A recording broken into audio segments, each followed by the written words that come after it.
morning, students. We'll start topic number 3, which is periodic progress report and periodical progress meetings. This is in continuation with our previous class. So in continuation with our previous class, the topic that we are continuing now is periodic progress report.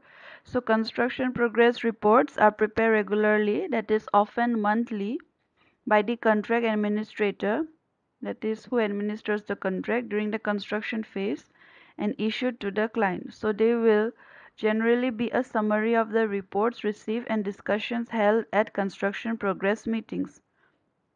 So a construction progress report contains the summary of reports that has been processed through the construction project and the discussions that are conducted during the construction progress meetings. Construction progress reports may be a combination of minutes of construction progress meetings and reports received during those meetings with key issues highlighted in an accompanying cover note. So alternatively, they may be a rewritten version of that information prepared specifically to suit the client's requirements. Construction progress reports might also include the following points. First one, a summary of the progress made in each key area of the project, a summary, then analysis of progress against the program and analysis, an explanation of the causes of the delays, progress photos, analysis of key performance indicators, an assessment of inequality issues, weather reports, an assessment of any health and safety issues, reports of any issues with neighbors such as noise, dust, vibrations, rights of light, access, safety, etc. Then, reports about off-site fabrication and off-site payments, earned value analysis, which is EVA, an assessment of any design issues,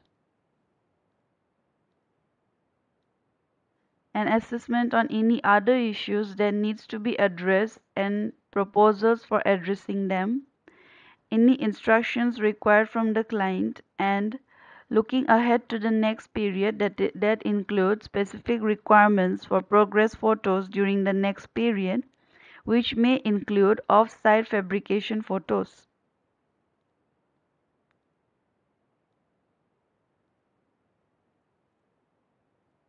On construction management projects, the construction manager holds regular construction progress meetings with the client and consultant team. So, however, they will also hold regular construction progress meetings with trade contractors to discuss on and off-site progress against the program and to coordinate the release of information. So it may be sometimes be appropriate for these meetings to take place at the trade contractor's premises. Construction progress reports will then be prepared for the client. So similar reports may be prepared on management contract projects in relation to works of the contractor progress. Then periodical progress meetings. So during the construction stage, the contractor administrator, that is sometimes referred to in different forms of contract as the architect or contract administrator, project manager or engineer or employer's agent, holds regular, that is monthly construction progress meetings attended by the contractor and if necessary members of the consultant team. The client representative or project manager may also wish to attend these meetings. So construction progress meetings may require decisions to be made, and so it is important that they are attended by sufficiently senior individuals if delays are to be avoided.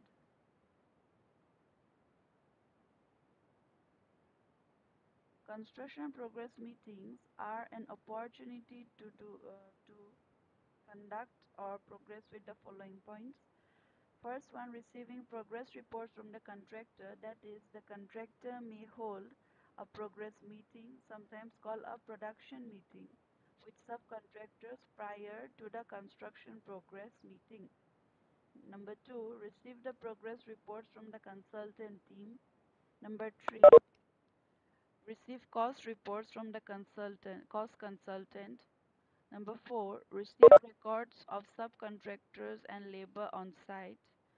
Number 5, receive progress photos which may be required from the contractor if included in the preliminaries or may sometimes be commissioned separately by the client.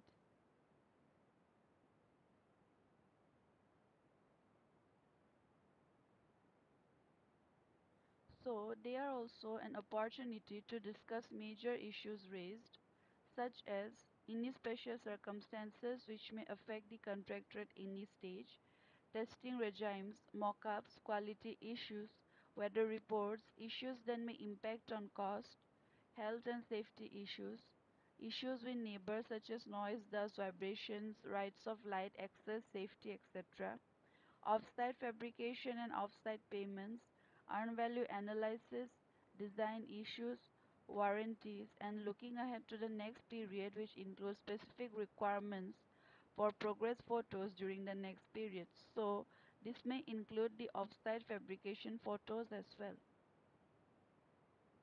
So, you can give your attendance in the chat box now. And regarding the same topic, that is periodical progress meetings, will continue in the next class itself. So, thank you.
Unit 3, Site Analysis, Presentation Outline. First we look into introduction and then we move on to different factors which is being listed under natural factors which affects the site planning, which is a continuation from our last presentation.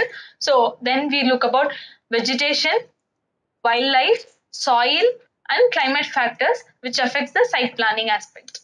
And then we move on to land use and urban planning. First, vegetation.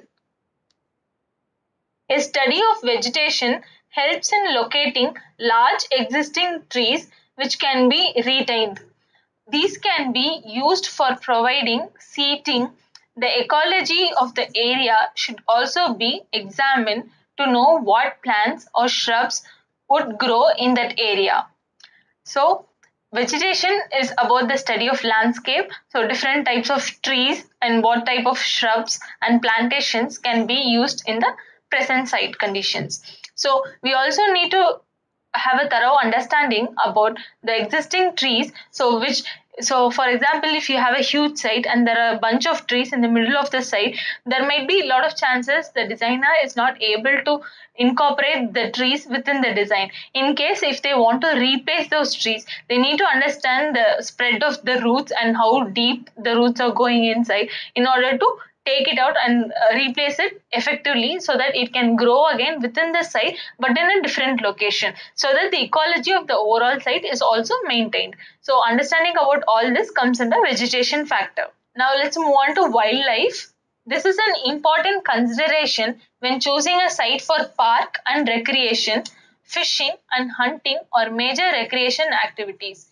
So for example, when you're designing a boat house or when you're designing parks and recreation areas, you need to understand you don't affect or you don't remove the wildlife that is being present. in the place already. So for example, if there is a huge chunk of land, and since there is no human use, there might be lot of smaller animals and plants which smaller animals and birds which comes to this type of place. But once the human activity starts happening, these birds and animals eventually starts moving outside. So you need to be sensitive to the ecosystem, and as well as the type of design that you're going to propose. It should go hand in hand, so that even the ecosystem is not affected, as well as the design vision or design proposal is not getting affected. The selection of land suitable for such activities depend on natural wildlife present in the area. Wildlife also adds form, color, movement to the landscape. One might also want to be informed about the wildlife present in the area to preserve it and not disturb the animals' natural habitats due to the construction. So, if there is certain type of extinct birds that's coming to your site, you might not create something very noisy or something which will create a bad condition for this type of species, and it will get rid of it completely. So it has to go hand in hand. So understanding about wildlife gives gives the designer or architect to make very sensitive design to these type of factors. Next is soil. The different type of soil present or analyzed. Soil decides the stability of land, foundation, suitability, excavation, erosion, drainage, and plant growth, as the topsoil is essential for good plant growth. So we need to know what type of soil condition is being present on top of the site, not only just to understand about the foundation, but also to understand what type of plants and what type of shrubs can be grown in this type of soil. So soil has to be rich enough so that a good amount of landscape can be adopted. If for example, in a case where you have a site where the topsoil is not so good, the topsoil can be removed and a good rich soil from some other site can be taken and be filled in order to support the landscape. The bearing capacity of the soil is an important factor to be considered while locating buildings. There is something called bearing capacity of soil, which determines where the building can be located so that it will be safe for construction. Soil classification. So soil is usually classified into three types, which is sand, silt, and clay, which depends upon the amount of water content that is present in each of these categories. So, general soil type based on soil texture, the triangle indicates the relative proportion of the three particle sizes: sand, silt, and clay. So, it also varies with the particle sizes. Say, for example, if you are considering sand, the particle sizes of sand is much more bigger compared to silt, which is even bigger compared to clay. So keywords for soil characteristics are soil texture, soil porosity, soil chemistry, soil moisture. So you need to understand about texture, porosity, moisture content, and chemistry in order to determine the type of soil, as well as to support vegetation and your construction. Soil survey data and the importance of soil information related to building construction and basement. So usually the soil surveying is done in order to give a better understanding of your location of your buildings and your vegetations. Next is related to water supply and septic systems. Even with the information of soil survey, it can give you information to make an informed decision about water supply and septic systems. Say for example, if you are having water supply systems in a sand which will absorb a lot of water content, and it will take into it, and it will be regenerating the whole underwater table, which is very good for a site or a hydrological cycle to happen continuously. So related to function of land use planning, related to vegetation and wildlife habitat, which was also discussed earlier. Where to get the information? Department of Underground Resources, boring test, and result analysis from Agricultural Department. So we can get information about Department of Underground Resources, which has usually documented documented information about various type of soil that has been present overall in the state. Also, you can take boring test, and the results will show what type of analysis can be done and what type of things can be avoided, and also information can be gathered from agriculture department. So climatic factors. So next in line is the climatic factors, which is actually a major and first factor to be considered in a site planning. Across a piece of land, the elevation difference, character of topography, vegetation cover, and water bodies influence the climate of that area. So, how they, when you see the overall Earth is sphere, but even then we have different climates at different spaces.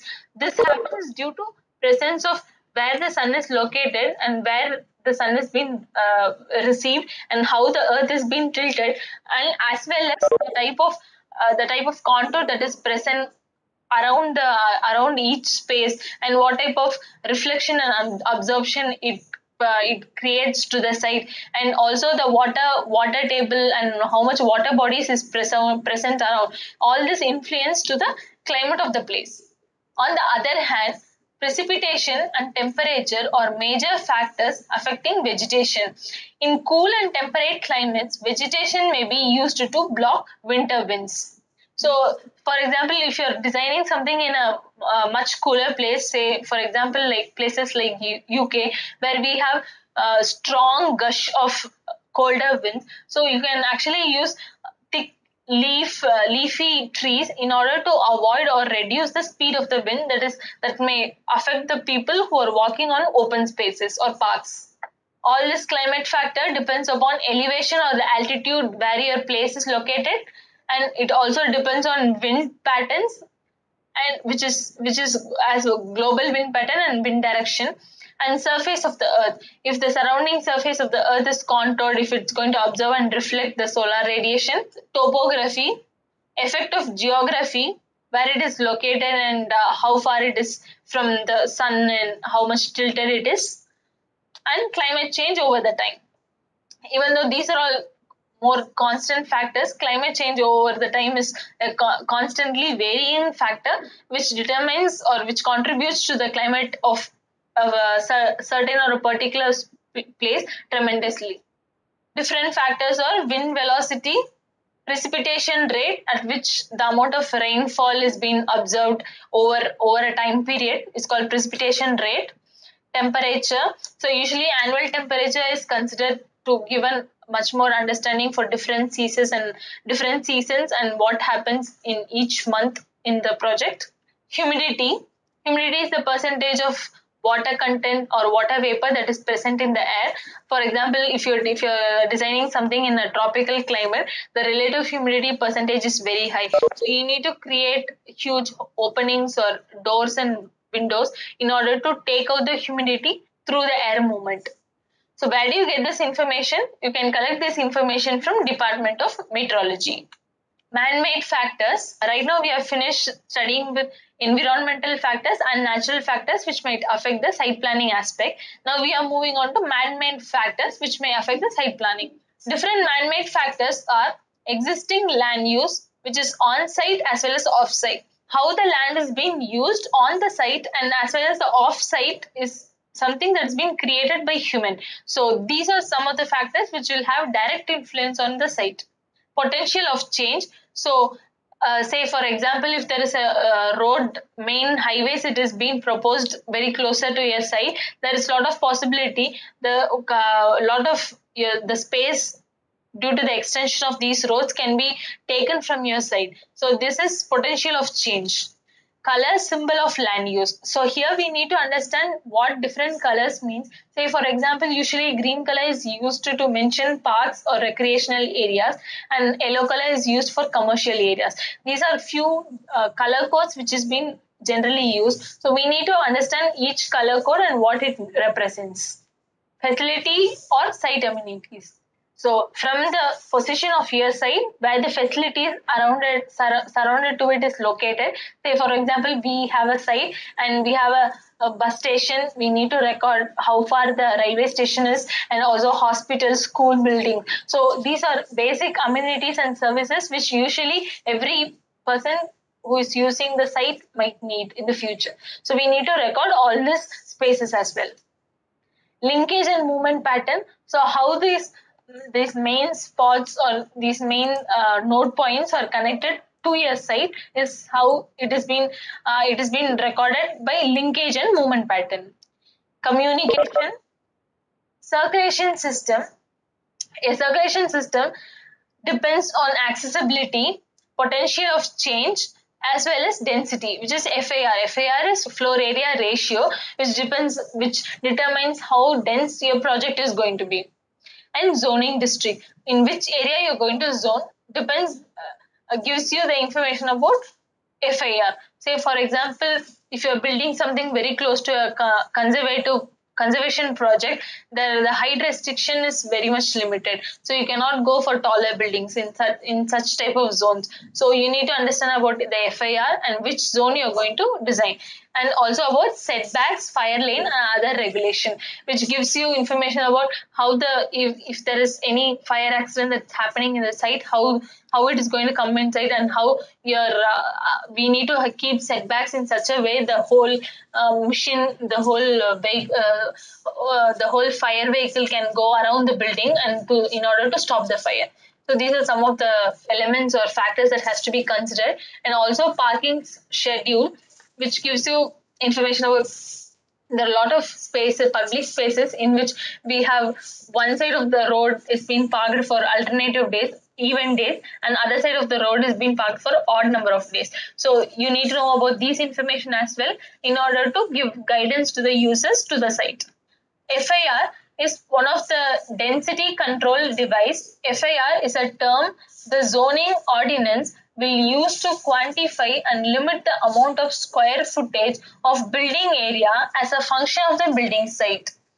Zoning setback and height limits, these minimums and maximums provides the basis for the maximum building envelope of the site. What FIR does is, FIR is a density control element. So it determines how dense your project can be developed, and zoning and setback or and height limits give you ideas about what type of building typology can be proposed, as well as the maximum and minimum heights these buildings can go. For example, this dotted line is a site and this FAR is 2.0, which means you can build twice the amount of the actual site area. So this is one proposal which occupies throughout the site and it is being built one on top of each other.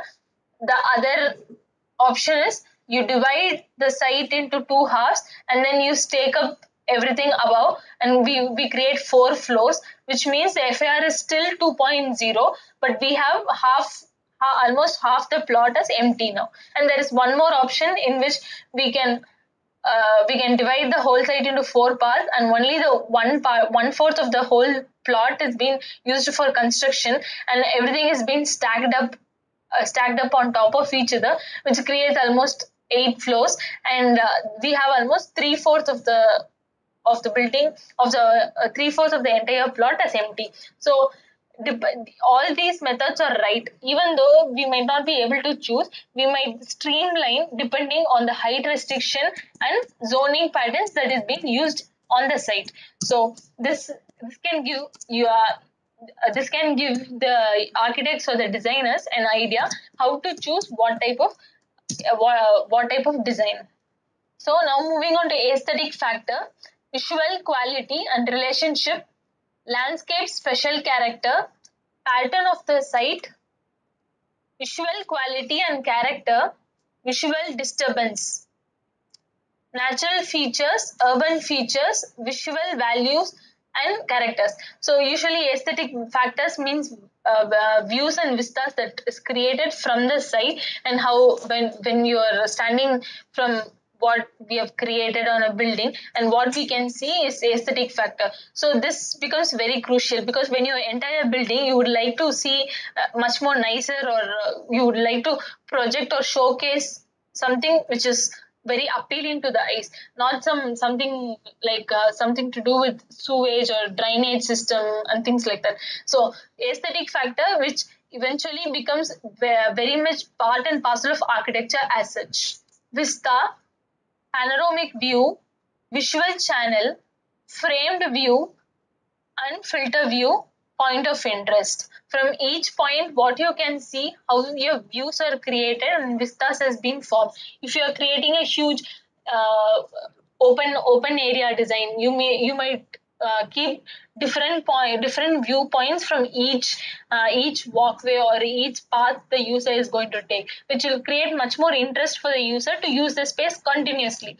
And also creating point of interest. Say this is a urban planning in which they have created a church at the end, which acts as a point of interest. So as we start walking down the street, we will see a church which will be an attraction or pulling point for us to walk towards it.